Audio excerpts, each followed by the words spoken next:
এসেছে এবং ব্যক্তিগতভাবে সরকারের বাইরে যে দেশের বর্তমান যে পরিস্থিতি, সেই পরিস্থিতিতে একটি রাজনৈতিক শক্তির উত্থানের জন্য আমার রাজপথে থাকা প্রয়োজন, ছাত্র জনতার কাতারে থাকা প্রয়োজন এবং আমরা যে গণতান্ত্রিক পরিবর্তনের আকাঙ্ক্ষা করি সেই আকাঙ্ক্ষার জন্য এবং আমার যে গণ অভ্যুত্থানে যে ছাত্র জনতা অংশগ্রহণ করেছে সেই শক্তিকে সংহত করতে আমি মনে করেছি যে আমার সরকারের থেকে আমার সরকারের বাইরে রাজপথে আমার ভূমিকা বেশি হবে এবং আমার বাইরে যারা আমাদের সহযোদ্ধা রয়েছেন তারাও এটি চান এবং সেই প্রেক্ষিতে আমি মূলত আজকে পদত্যাগপত্র জমা দিয়েছি। গত 6 মাসে আমি আমার জায়গা থেকে চেষ্টা করেছি কাজ করে যাওয়ার। 2টি মন্ত্রণালয়ের বাইরেও অনেক অতিরিক্ত দায়িত্ব আমাদের পালন করতে হয়েছে। আমরা চেষ্টা করেছি এবং মন্ত্রণালয়গুলোতেও আমরা কিছু কাজ করেছি। সেই কাজের ফলাফল হয়তো সামনে জনগণ পাবে। 6 মাস খুবই কম সময়, তারপরও আমি হয়তো চেষ্টা করেছি আমার কাজ আর ফলাফল সেটা জনগণ মূল্যায়ন করবে। তো আজকে থেকে মূলত আমি সরকারের কোনো দায়িত্বে নেই, এটি মূলত বলার জন্য আপনাদেরকে আজকে আমরা 3টা কোশ্চেন নিব।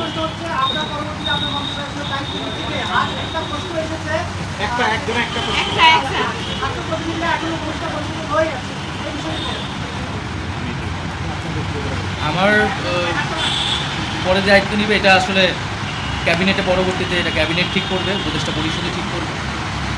আর আমি আমার জায়গা থেকে মনে করেছি আমার বাইরের প্রয়োজন, বাট এখনও আমাদের গণ অভ্যুত্থানের আকাঙ্ক্ষা তো বাস্তবায়িত হয়নি। বিচার এবং সংস্কারের যে প্রতিশ্রুতি নিয়ে এই সরকার গঠিত হয়েছিল, ছাত্ররা এসেছিল, সেই প্রতিশ্রুতি পূরণে অন্য যে 2 জন রয়েছে তারা মনে করছে তাদের সরকারে এখনও দায়িত্ব রয়েছে, তারা এখন সরকারে থেকেই জনগণকে সার্ভ করবে।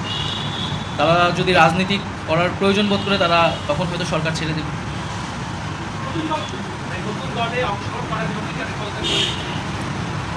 হ্যাঁ, নতুন যে রাজনৈতিক শক্তি এবং দল গঠন হচ্ছে আমি সেখানে অংশগ্রহণ করতে আমার অভিপ্রায় আছে এবং জনগণের সাথে মিশে আবারও জনগণকে ঐক্যবদ্ধ করা এবং আমাদের যে গণ অভ্যুত্থান এর যে প্রতিশ্রুতি সেটা বাস্তবায়নে মাঠে থেকে কাজ করার লক্ষ্যেই আমি সরকার থেকে পদত্যাগ করছি।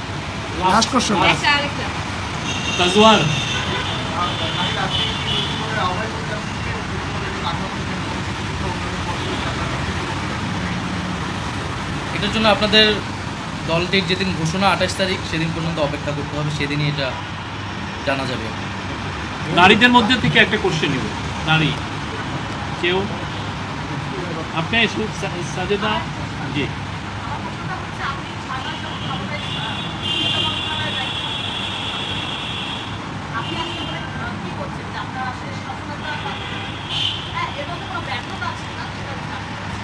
হ্যাঁ, আমাদের তো অনেক সীমাবদ্ধতা ছিলই, আমরা সেই সীমাবদ্ধতাগুলো কাটানোর চেষ্টা করেছি সবসময় এবং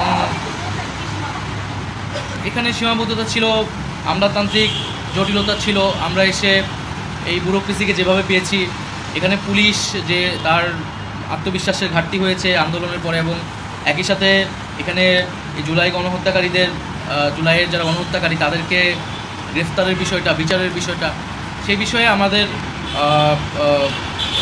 কিছু সীমাবদ্ধতা থাকা সত্ত্বেও আমরা কাজ করেছি। আমি জনপ্রশাসন কমিটির একটা দায়িত্বে 2 সপ্তাহের মতো ছিলাম। 2 সপ্তাহের মিটিংয়ে আমরা সিদ্ধান্ত নিয়েছি যে যারা 18 সালের ডিসি ছিল এবং দুর্নীতির সাথে জড়িত ছিল তাদেরকে সরানোর ব্যবস্থা, এরকম কিছু উদ্যোগ আমরা নিয়েছি এবং আমি আশা করব যে অন্তর্বর্তীকালীন সরকার সামনের দিনগুলোতে জনগণের যে আকাঙ্ক্ষা, গণ অভ্যুত্থানের যে আকাঙ্ক্ষা, সেই আকাঙ্ক্ষা বাস্তবায়নে তারা সচেষ্ট হবে এবং দেশের যে আইন শৃঙ্খলা পরিস্থিতি, সেই আইন শৃঙ্খলা পরিস্থিতি এবং দ্রব্যমূল্য নিরসনে তারা সফলতা দেখাতে পারে। ধন্যবাদ।